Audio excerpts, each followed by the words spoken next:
दोस्तों, हम लोग भली भांति जानते हैं कि किस तरह से हनुमान जी आज के युवा पीढ़ी के लिए मोटिवेशन बन चुके हैं। हनुमान जी इस कलयुग में सबसे ज्यादा जागृत और साक्षात हैं। कलयुग में हनुमान जी की भक्ति ही लोगों को दुख और संकट से बचाने में सक्षम है। बहुत से लोग किसी बाबा, देवी देवता, ज्योतिष और तांत्रिकों के चक्कर में भटकते रहते हैं और अंततः वे अपना जीवन नष्ट ही कर लेते हैं, क्योंकि वे हनुमान की भक्ति शक्ति को नहीं पहचानते। ऐसे भटके हुए लोगों का राम ही भला करे। लेकिन दोस्तों, आज हम राम भक्त हनुमान जी के कुछ ऐसे ही रहस्यों के बारे में बताएंगे जिसे जानकर आप हैरान रह जाओगे। रहस्य नंबर 1, सभी देवताओं में श्रेष्ठ हनुमान जी 4 कारणों से सभी देवताओं में श्रेष्ठ माने जाते हैं। पहला यह कि वे रियल सुपरमैन हैं। दूसरा यह कि वे पावरफुल होने के बावजूद ईश्वर के प्रति समर्पित हैं। तीसरा यह कि वे अपने भक्तों की सहायता तुरंत ही करते हैं। और चौथा यह कि वे आज भी सशरीर हैं। इस ब्रह्मांड में ईश्वर के बाद यदि कोई एक शक्ति है तो वह है हनुमान जी। महावीर विक्रम बजरंगबली के समक्ष किसी भी प्रकार की मायावी शक्ति ठहर नहीं सकती। रहस्य नंबर 2, क्या हनुमान जी बंदर थे? हनुमान जी का जन्म कपि नामक वानर जाति में हुआ था। नए शोधानुसार प्रभु श्री राम का जन्म 10 जनवरी 5114 ईसा पूर्व अयोध्या में हुआ था। श्री राम के जन्म के पूर्व हनुमान जी का जन्म हुआ था। शोधकर्ता कहते हैं कि आज से 9 लाख वर्ष पूर्व एक ऐसी विलक्षण वानर जाति भारत वर्ष में विद्यमान थी जो आज से 15 से 12,000 वर्ष पूर्व लुप्त होने लगी थी और अंततः लुप्त हो गई। इस जाति का नाम कपि था।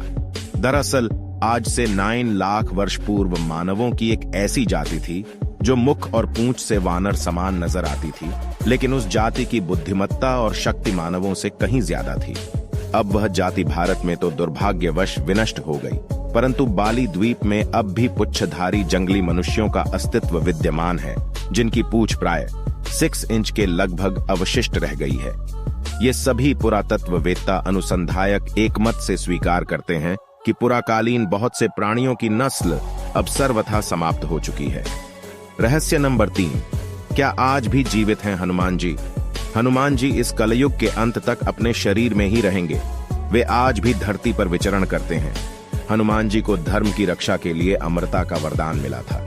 इस वरदान के कारण आज भी हनुमान जी जीवित हैं और वे भगवान के भक्तों तथा धर्म की रक्षा में लगे हुए हैं। जब कल की रूप में भगवान विष्णु अवतार लेंगे, तब हनुमान, परशुराम, अश्वत्थामा, कृपाचार्य, विश्वामित्र, विभीषण और राजा बलि सार्वजनिक रूप से प्रकट हो जाएंगे। कलयुग में श्री राम का नाम लेने वाले और हनुमान जी की भक्ति करने वाले ही सुरक्षित रह सकते हैं। हनुमान जी अपार बलशाली और वीर हैं।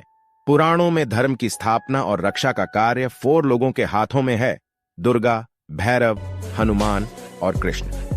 रहस्य नंबर 4, क्या मकरध्वज हनुमान जी का पुत्र था? अहिरावण के सेवक मकरध्वज थे। मकरध्वज को अहिरावण ने पातालपुरी का रक्षक नियुक्त कर दिया था। पवन पुत्र हनुमान जी बाल ब्रह्मचारी थे, तब कैसे कोई उनका पुत्र हो सकता है? वाल्मीकि रामायण के अनुसार उनके पुत्र की कथा हनुमान जी के लंका दहन से जुड़ी है। हनुमान जी की ही तरह मकरध्वज भी वीर, प्रतापी, पराक्रमी और महाबली थे। हनुमान जी ने अहिरावण का वध कर प्रभु श्री राम और लक्ष्मण को मुक्त कराया और मकरध्वज को पाताल लोक का अधिपति नियुक्त करते हुए उसे धर्म के मार्ग पर चलने की प्रेरणा दी थी। रहस्य नंबर 5, क्यों सिंदूर चढ़ता है हनुमान जी को? हनुमान जी को सिंदूर बहुत ही प्रिय है। इसके पीछे ये कारण बताया जाता है कि एक दिन भगवान हनुमान जी माता सीता के कक्ष में पहुंचे। उन्होंने देखा माता लाल रंग की कोई चीज मांग में सजा रही है। हनुमान जी ने जब माता से पूछा, तब माता ने कहा कि इसे लगाने से प्रभु राम की आयु बढ़ती है और प्रभु का स्नेह प्राप्त होता है।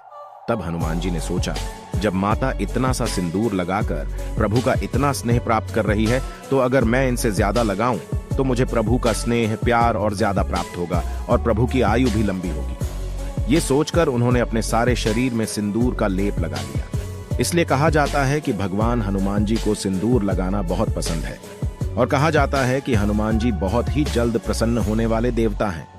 उनकी कृपा आप पर निरंतर बनी रहे, इसके लिए पहली शर्त यह है कि आप मन, वचन और कर्म से पवित्र रहें, अर्थात कभी भी झूठ न बोलें, किसी भी प्रकार का नशा न करें, मांस न खाएं और अपने परिवार के सदस्यों से प्रेमपूर्ण संबंध बनाए रखें। दोस्तों, ऐसे ही रहस्यमयी गाथाओं के लिए आप इस चैनल को सब्सक्राइब भी कर सकते हैं।